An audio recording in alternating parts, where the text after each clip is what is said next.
ninyo. Kay Lord, di po ba? Ibig sabihin, si Lord, ang tao, patay.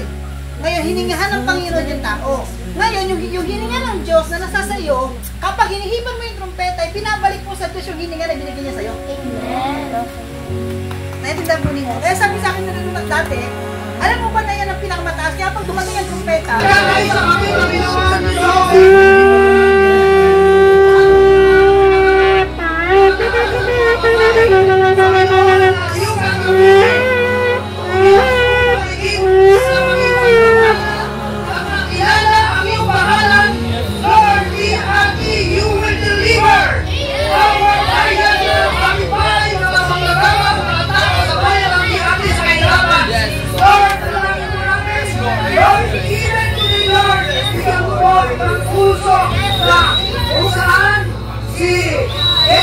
Lord, ay patuloy na maranasan, Panginoon, ang iyong pagkalinga at pag-ibig sa kanyang buhay.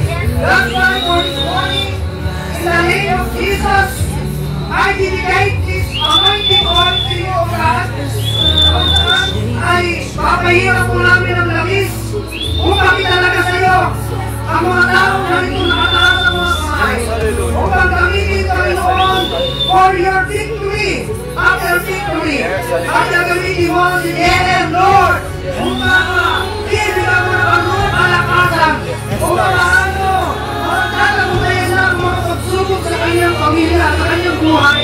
Lord, ginala po siya rito, to enlighten, mag-iwanan ang kanyang buhay.